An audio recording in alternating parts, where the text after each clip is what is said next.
Hi guys, this is Michelle and I am back with my 1-year surgiversary video. So let's get into the stats. So before I had my surgery, I had to do a 6-month supervised diet. That started in May of 2016. At the start of that diet, I was 286.8 pounds. Then I had surgery on January 4th of 2017 at Banner Gateway Medical Center, and my surgeon was Dr. Albert Chin. On the day of surgery, I was 251.8 pounds.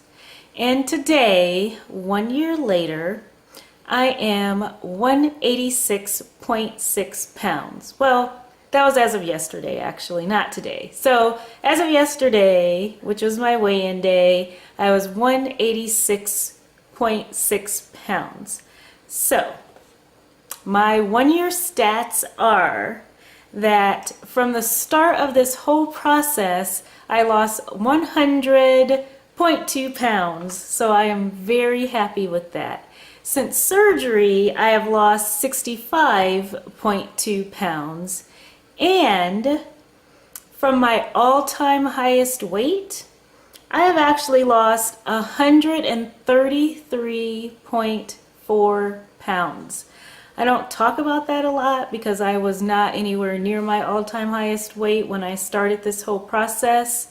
But I do think that it's important because I do know what it's like to weigh a lot. I mean, I did used to weigh quite a lot. And so, yes, 133.4 pounds down from my all-time highest weight.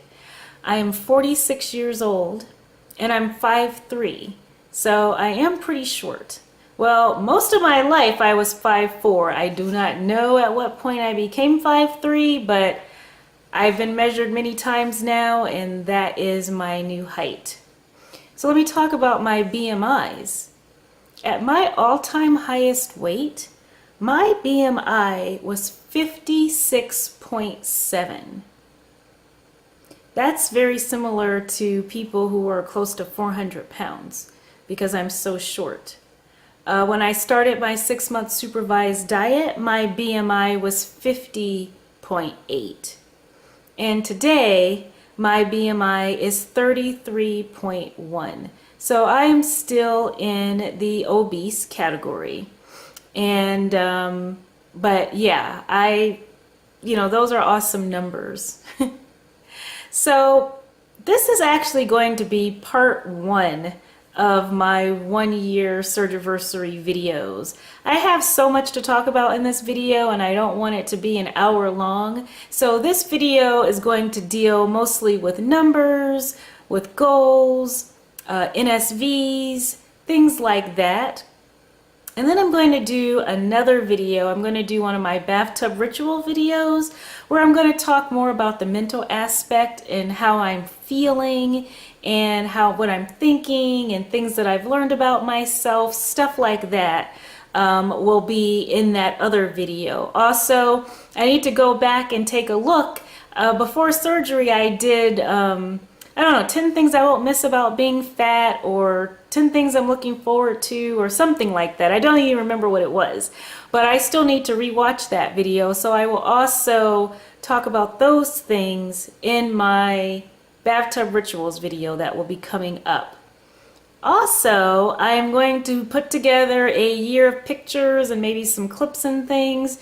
So that's going to be like part 3. So I'm going to be doing that. And then I'm also going to be doing another dressing room video. So to help give myself time for all of that. Also let me segue into this new year.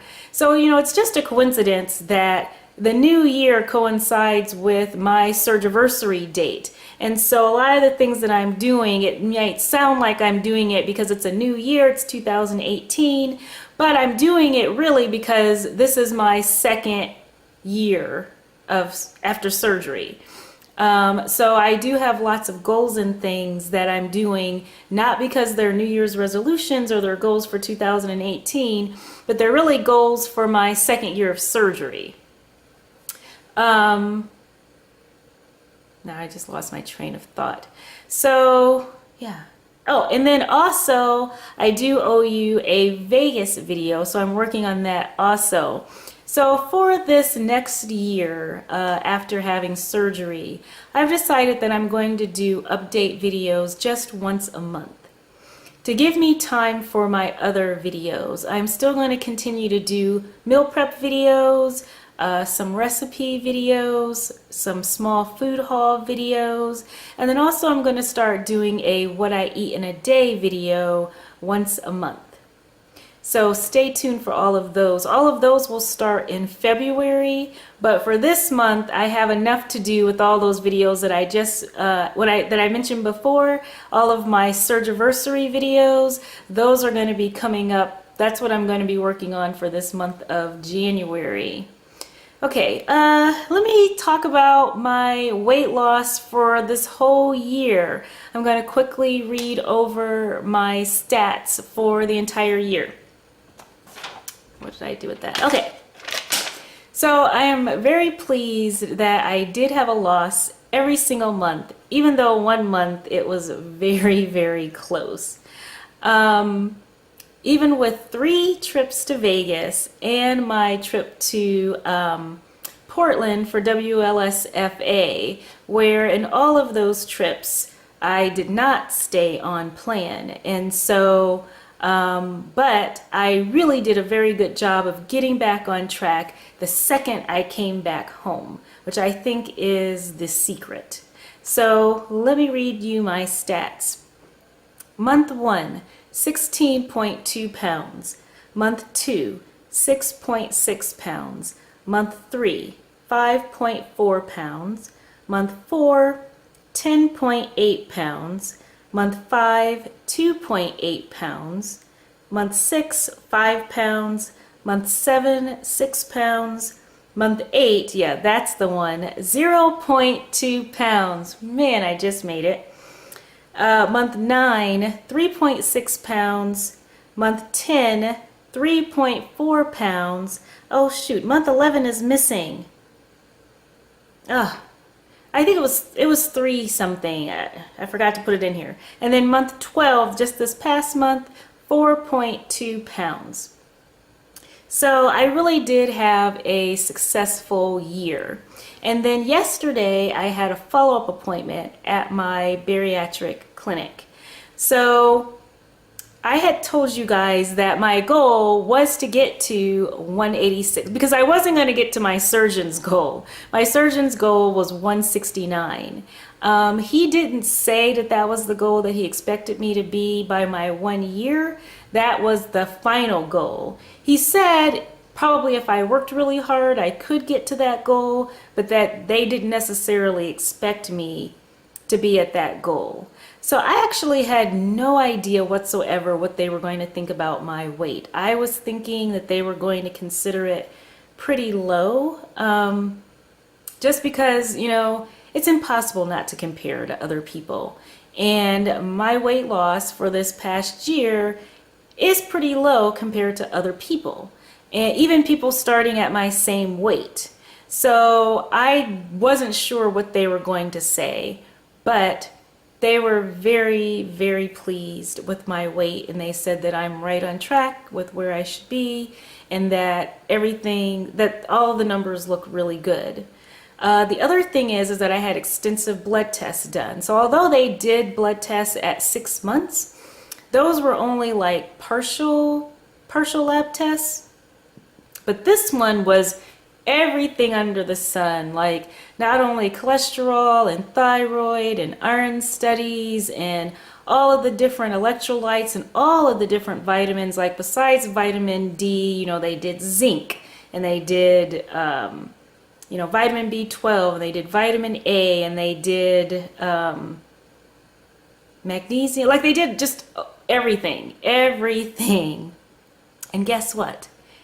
Everything was perfectly normal. Perfectly normal. My cholesterol was slightly high at 205, but that was because my good cholesterol also actually jumped up by 20 points. compared to what it was before I had surgery. So because of that, so my good cholesterol is really good at 80. So, they were like, yeah, because there's a reason it's called total cholesterol, is because it contains all of your cholesterol numbers. And if your good cholesterol is really high, then that's going to push up your total cholesterol numbers. So that was the only number that was out of range. All the rest of my numbers were absolutely perfect. So I am very, very happy about that. So, and she told me, when I told her about how I was eating and my meal prepping, she's like, do you want to see the nutritionist? You don't have to see the nutritionist. And I was like, actually, I don't think that I need to see the nutritionist, because I feel good about what I'm doing. I feel confident about my meal plan, and I needed to get back to work anyways. Like, do I need to hear someone either say I'm doing a good job or try to tell me that I should be doing something else when I already know that I'm doing a good job? So I didn't even meet with the nutritionist at all. I am a little disappointed that I didn't get a chance to see my surgeon. I know a lot of you guys never get to see your surgeon, but I've been a little spoiled where I've gotten to see my surgeon quite a lot throughout this entire process. I was able to see him for my 6-month follow-up, but yeah.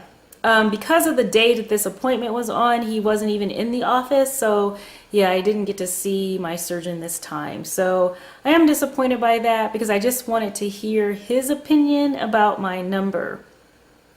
Now, I'm a little conflicted about whether or not I'm going to return for my 18-month follow-up appointment. When I first walked in there, I thought, this is going to be my last visit. I'm not going to come back again. But I don't know. I'm tempted to go back again so they've already scheduled me an appointment for 18 months out. I'm tempted to go back just because it is going to be on a day when my surgeon's going to be there, so there's a high chance that I should be able to see him, and I would like to see him. And also my plan is to be at his goal by then. But we'll see. I'll wait until I get about 4 or 5 months out, and I will decide if I'm going to cancel the appointment or not. Because really, my regular physician from now on can do all of my lab tests and my vitamins and all of that. Because it's not like they examine me during these visits. I mean, they don't even touch me during these visits. So what am I paying for, really, except for them to tell me that everything looks good? Now, the one conversation that the PA did have with me that I did think was interesting.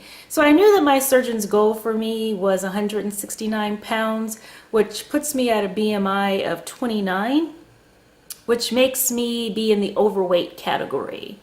Well, what she said for me, she said that their goal for everyone, is, no matter what their age is for a BMI of 30, because that is the BMI that has been found to, in studies, it has been shown that if your BMI is 30 or less, then that's where you need to be in order to severely reduce your chances of becoming diabetic, of having high blood pressure, high cholesterol, even cancer, like all of those obesity related type things, that if your BMI is at least 30 or less, then you've done everything that you can do to reduce your chances of those. And then there's not all that much more benefit of being that much lower. So that's why they say in this office, the goal is 30. And also it's easier for people to stay there. So that, I liked that when she said that. And so that just made me feel even more confident that at the very least, I want to get down to a BMI of 30, or really, because the problem is that at 170 pounds, my BMI is like 30 point something, but at 169, it's at 29.9. So I'm going to go for the 169. That is my goal, and then we'll see how I feel when I get there. But I think that I'm going to be feeling pretty good, because I feel really good right now. And so that's the next thing that I want to talk about is forgotten NSVs that I have forgotten to talk about, or some of these are things that I might have posted on Instagram, but then I forgot to talk about them on my channel. And then also a reminder of some of my favorite NSVs so far since I've had surgery. But you know, the number one thing that's more important than anything else is, okay, it's getting darker in my house because the battery of my camera died, and so I just had to charge it for about 30 minutes. I don't know how long this charge is going to last, so I'm going to start talking really fast. I was about to start talking about forgotten NSVs. So let me talk about one of the great NSVs. So I was diagnosed with high blood pressure actually early on in this process when I first went to the cardiologist for my cardiology consult in June of 2016. I was diagnosed with high blood pressure. I had noticed my blood pressure creeping up over the years. But I felt that if I lost weight, my blood pressure would go down. And since I was constantly dieting, I constantly just kept thinking, okay, once I lose weight, it will go down. And true enough, when I would lose weight, it would go down, but then I'd regain the weight and it would go back up. So anyway, so I never was on anything for my blood pressure. But when I went to the cardiologist in June, we decided that I should be put on something. So I started taking blood pressure medication in June of 2016, and then I had to follow up with the cardiologist every 6 months. So I followed up with him several times for follow-up appointments. You know, everything was fine before my surgery. After I had my surgery, I started having dizzy spells, and I realized that the dizzy spells were being caused by my blood pressure medication. So I started to wean myself down of my blood pressure medication. It's very dangerous to stop certain blood pressure medications. You really need to taper yourself off. Especially if you're taking a beta blocker, which is what I was taking. And so I noticed that I felt better when I tapered my dose down. I had an appointment with my cardiologist, and he agreed that it was fine that I had tapered myself down, and he said, you know, keep an eye on your blood pressure, and if you keep having dizzy spells, then maybe it might be time for you to come off. And that's exactly what happened. I eventually had to just taper myself off of the medication. However, I was very pleased to find that my blood pressure stayed controlled. As a matter of fact, my blood pressure was lower off of the medication than it was on the medication because, of course, by then I had had surgery and I was losing weight. So it was really because of the weight loss, my blood pressure was even lower than it was when I was taking the medication. So a few months ago, I had another follow-up appointment with the cardiologist, and you know, he checked everything was normal, and you know, it's like, I don't think a doctor has ever said this before. He looked at me and he said, "Great job." He shook my hand and he said, "I don't have to see you again." And so that was fantastic. It's like, when has that ever been said before? And he said, you know, you've done a wonderful job. He seemed very surprised and impressed by how well I had done. And yeah, so that's a great NSV. Off my blood pressure medication, I never need to see the cardiologist again.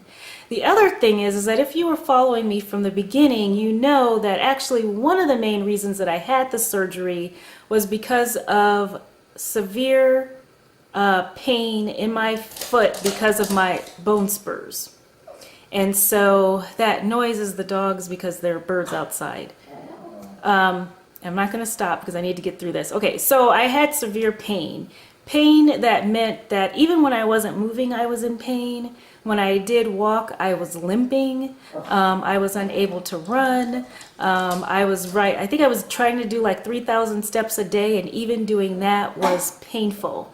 And I was sure that I was going to have surgery to have my bone spurs removed because I have 2 of them, and they're very bad bone spurs. If you want to see, I did a video in the past, I think called Crying at the Podiatrist's Office, where I actually show you an x-ray of my bone spurs. So if you want to go back and see that video. Anyway, now fast forward, I don't have pain anymore in general. So in my normal everyday life, I don't have pain. My goal is 6,000 steps a day. I don't have any pain. However, if I walk around 10,000 steps a day, I do have quite a bit of pain. And sometimes it lingers on to the next day. So like when I was in Vegas, my goal was 10,000 steps a day. And by the time I got to the 10,000, I was in pain. I was limping. I would wake up the next day in pain. And so that is still there, but really just my everyday life, everyday activity. I can work out. I can do that. That's fantastic. Also, because of the bone spurs, I was unable to wear shoes that had any type of back on them. I could only wear shoes that the heels were open. Fortunately, I live in Arizona, so I have orthotic flip-flops that I would wear all year around. And, you know, that was another reason why I didn't work out, because even wearing tennis shoes was painful. And now I can wear shoes that have a back on them without any pain whatsoever. So that's just fantastic. And I didn't have to have surgery. I mean, there's a part of me that still wonders about if I'll have to have surgery. I mean, it's kind of annoying to not be able to walk 10,000 steps without being in quite a bit of pain. And, you know, and it's more than just the pain that day. I actually have pain the next day too. And so I don't know, but maybe as I lose more weight, you know, who knows? Maybe eventually that will go away too. I don't know. But anyway, right now I'm just happy with what I'm able to do without very much pain. Let's see. Oh, it never gets old being comfortable sitting in chairs, the airplane, being able to buckle my seatbelt, not, you know, people actually wanting to sit next to me instead of avoiding sitting next to me, or instead of me not wanting people to sit next to me, now there's space, and I just absolutely love that. Another big thing is being able to actually wear a normal robe. So, you know, that's not a big deal in a hotel because I don't wear those robes, but when I go to a spa, being able to wear a normal size spa robe is just fantastic, and that's a great NSV.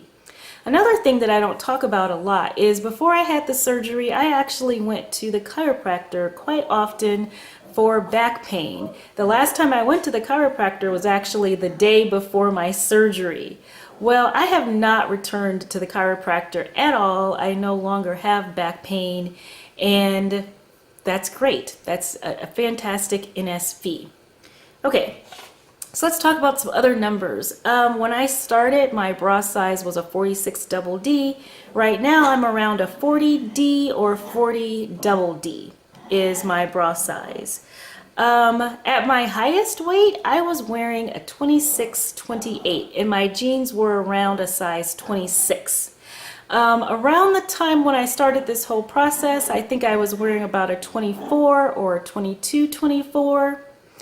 Now I'm wearing a size 14 comfortably. I can squeeze into some 12s, not so comfortably, but I can squeeze in them. Most tops that I'm wearing are a medium. I was wearing 2Xs or 3Xs before. So like this top that I'm wearing is a medium. So most of the time I can wear a medium top. So I am just very, very pleased with those stats. So let me talk a little bit about some of my goals that I have coming up. So you've seen that I do my calendar. So I'm going to change some of the things that I'm going to have marked on my calendar. And I forgot to bring it over here, and I'm not going to go get it. But for this month of January, and probably going forward for at least a few months, I'm adding a new goal. So I have one of those sit-stand desks. I never talk about it. I got it from IKEA several years ago. It's one of those desks that can raise or lower. And I never use it that way. I used it that way consistently before I fractured my bone spur. A few years ago, I fractured my bone spur, and that's when all this pain started. After that, I was in too much pain to stand at my desk. Well, I've been able to stand now, and I just have not been using my sit-stand desk. Every day I sit there at the desk knowing that I could actually be standing, and I don't do it. So one of my stars that is going to be on my calendar for this month is I'm just starting off easy to stand at least for 1 hour at my sit-stand desk. My other goals are going to be pretty much the same. For the month of December, I was doing 50 total carbs, but I'm going to go back to my 50 net carbs. That's really what I have been doing. I like doing that. I find it very easy to do that. And to me, I'm trying to do things that are easy, that are consistent. I'm trying to form habits. And so that's one of the reasons why that's one of the things I like about this calendar. I'm not doing things that are temporary in the short term just to lose weight. I'm doing things that I think are, important things to try to do daily that are going to help me continue to lose weight, but more importantly, are going to help me maintain my weight. I'm so distracted by the dogs back there. I'm still going to do my 64 ounces of water like normal. Trying to get in my daily steps, my 6,000 steps a day. But I also have some overall goals. These, like I said, these are not New Year's resolutions. These are really goals for my year 2 of surgery. So not only would I like to get to my goal weight, my surgeon's goal weight, by the 6-month mark, I also kind of have some fitness goals for this next year. I do want to participate in 5Ks. I used to do them all the time in the past. I think I'll talk about that a little bit more in my bathtub ritual video, but I'm setting a goal for myself. Okay, so the battery on my camera died again, so I'm going to finish this up on my phone. Now that I don't have very much more to talk about, it won't be too bad holding my phone. So as I was saying, I'm going to try to do 3 5Ks in 2018. It's not my goal to have to run the entire thing. My goal is just to participate in the 5Ks, and for each one, I'm going to try to beat my time from the previous one by doing a combination of walking fast and maybe just a tiny bit of running. And then I also want to do at least 2 hikes this year. So those are really going to be my goals for 2018. I just want to continue losing weight. I want to get to my surgeon's goal. Now, what is my goal? That I am not so sure about. I think that I kind of agree with my surgeon, so we'll see when I get there. To me, ideally, I like the idea of being able to wear mediums. So yes, right now I'm wearing some mediums. Like I said, this top that I'm wearing is a medium, and it fits me quite well, but not all mediums fit me well. I still have some larges that I have to wear. So to be able to comfortably wear any medium, I like that. And to be able to comfortably wear size 12 jeans, that would be nice. Maybe a size 10, I don't know. But I mean, the thing is that I feel good right now, and so that's what's most important. So I'm assuming that I'm either going to feel the same or I'm going to feel better as my weight goes down even more. What else? I think that's really all that I need to say right now in this video, because I'm going to talk more about the mental aspects of this in my part 2 that's going to be coming up. But mostly, once again, I just want to thank all of you. This journey would not have been the same without all of your support. I just feel so lucky that all of you have been here supporting me and rooting me on for this entire journey. Thank you very, very much. And stay tuned for my other videos that are going to be coming up by the end of the month. Bye.